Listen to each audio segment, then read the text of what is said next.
Pemirsa, Anda masih bersama kami dalam Berita Lampung. Bagi Anda yang baru bergabung, berikut berita pilihan hari ini.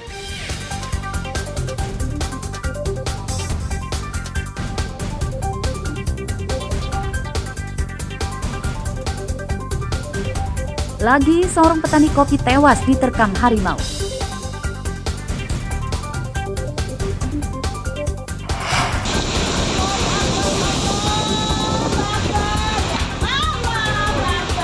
Angin kencang merusak permukiman.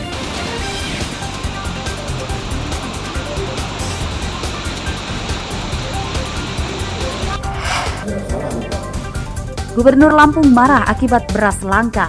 Padi dikirim ke Pulau Jawa, baru provinsi lain. Menurut saya logis.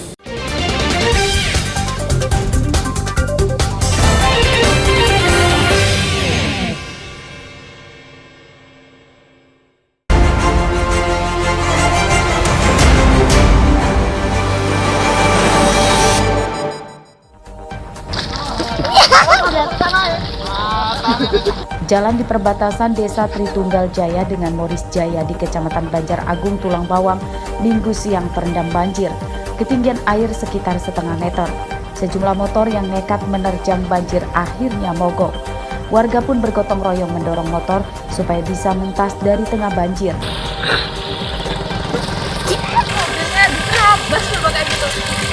Sementara itu, beberapa mobil tetap nekat melewati jalan yang terendam banjir ini.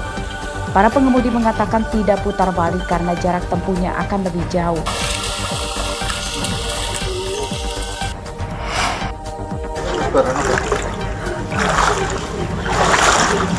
Puluhan rumah dan tempat ibadah di Desa Fajar Agung, Pringsewu, Senin pagi terendam banjir. Ketinggian air sekitar 80 cm dan menyebabkan warga panik untuk segera menyelamatkan barang perabotan mereka.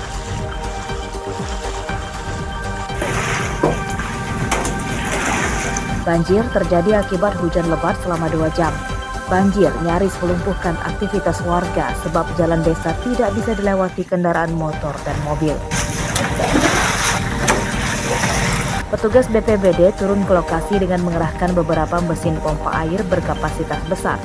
Air banjir disedot dengan mesin pompa dan dibuang ke sungai. Laki-laki ikat pinggang, pakai ikat pinggang SMA 7. Mayat seorang remaja laki-laki ditemukan di sekitar lokasi pembangunan embung di Kelurahan Beringin Jaya, Kecamatan Kemiling, Bandar Lampung, Senin petang. Korban diduga sudah meninggal lebih dari 3 hari sebelum jenazahnya ditemukan. Ditemukan jenazah 1 orang. Hasil pemeriksaan di lokasi, korban diduga berusia 15 tahun dan menggunakan ikat pinggang bertuliskan SMA Negeri 7 Bandar Lampung dan ditemukan 2 pasang sandal diduga salah satunya milik korban. Menurut polisi, jenazah pertama kali ditemukan oleh rombongan remaja yang sedang mencari tanah liat di sekitar embung ini.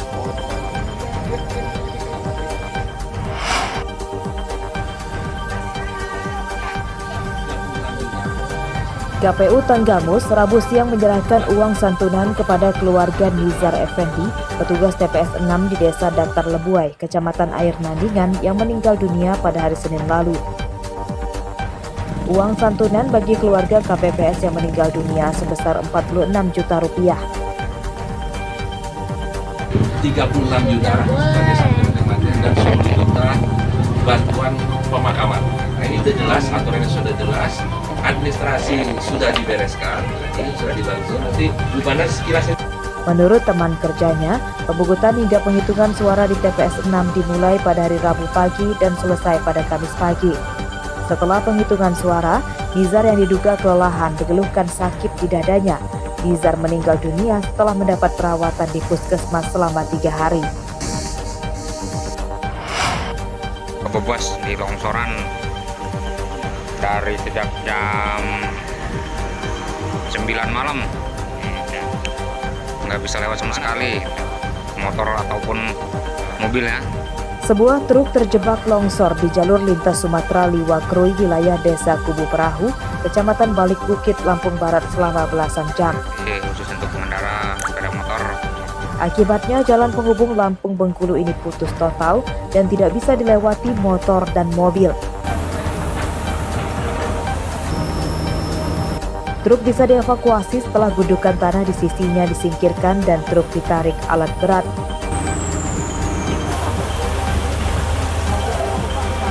Jalan ini tertimbun tebing longsor sejak Selasa malam dan hingga Rabu siang masih dalam penanganan petugas BPBD. Kendaraan tujuan Bengkulu dan sebaliknya yang melalui jalur ini memilih menunggu hingga jalan bisa kembali dilewati karena jika putar balik jaraknya sangat jauh sebab melewati kabupaten lain.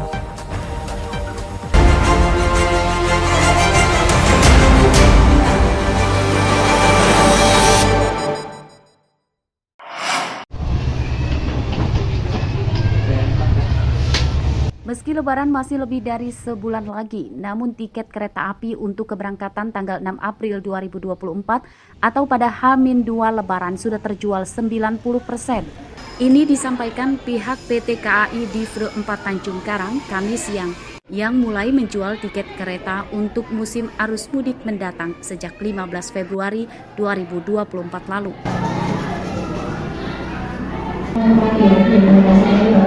PT KAI sebelumnya menyediakan 23.320 tempat duduk untuk perjalanan kereta api Lampung-Palembang dan sebaliknya.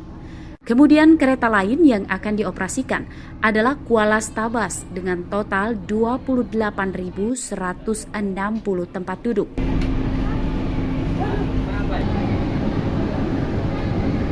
Meski demikian, penumpang diimbau untuk tidak khawatir kehabisan tiket, sebab tiket untuk selain H-2 Lebaran masih tersedia cukup banyak karena baru terjual sekitar 12%.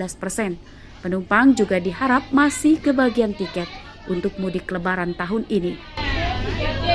Dalam satu harinya PT KAI menyediakan 1.060 tempat duduk ke arah Jabasa.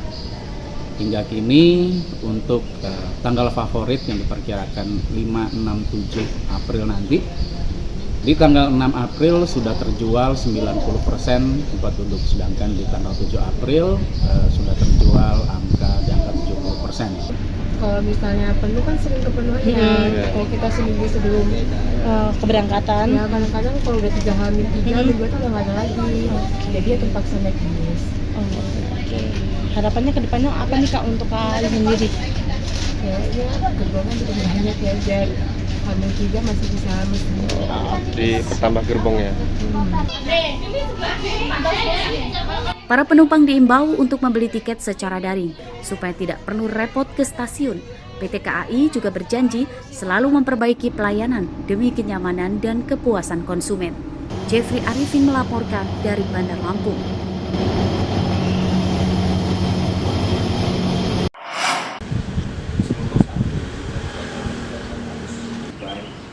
Jumlah santri dari kalangan pasien dengan gangguan mental di salah satu padepokan di Desa Pancamulya, Kecamatan Banjarbaru, Tulang Bawang terus bertambah setelah hari pencoblosan. Para pasien baru ini ada yang datang dari kalangan calon legislatif yang depresi akibat gagal ke parlemen.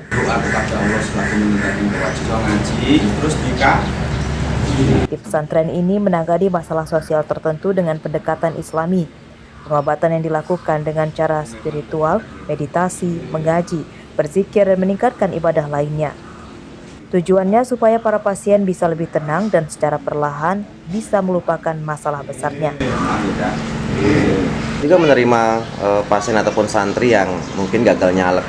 Oh iya, ya terus gitu yang penting itu, karena kadang-kadang kalau orang yang punya keinginan biasanya sesuatu keinginan yang gagal itu menjadikan mereka depresi.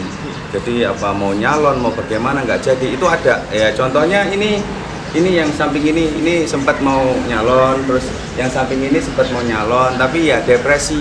Maka kami kasihan kan dengan orang-orang seperti itu kan tugasnya ingin bermanfaat menjadi seorang umaro. Oleh pengelola padepokan, para pasien dianggap sebagai santri. Mereka ada yang cepat sembuh dan ada juga yang sudah sembuh namun malah betah jadi santri untuk menimba ilmu keagamaan hingga selama bertahun-tahun. Kejadiannya di sini ngaji diri. Bagaimana sudah perubahan? Iya betul. Apa harapannya Pak? Ya. Harapannya apa ini? Harapannya bisa jadi orang yang bener lah seenggaknya. Ya, sebelumnya Pak, seperti apa sih jiwa kita ini? Jiwa kita tadinya orang jalanan, hidup di jalanan gitu. Kemudian ada perubahan setelah di sini ya. Insya Allah. Dari anak jalanan, nah, dari anak jalanan itu saya ketemu sama senior itu mengarahkan untuk datang ke sini. Yang pada akhirnya saya ke sini dan banyak perubahan. Apa yang dilakukan di sini kesehariannya gitu? Kesehariannya zikir sama hening meditasi untuk ketenangan hati sama pikiran.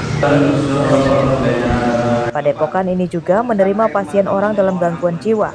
Pada pengobatannya, pengelola padepokan tidak memungut biaya kepada keluarga pasien alias gratis. Mustaqim melaporkan dari Tulang Bawang. Pemirsa, informasi tadi sekaligus menutup perjumpaan kita pada pagi hari ini. Saya Ine Hermayani beserta seluruh redaksi yang bertugas berterima kasih. Selamat beraktivitas kembali. Sampai jumpa.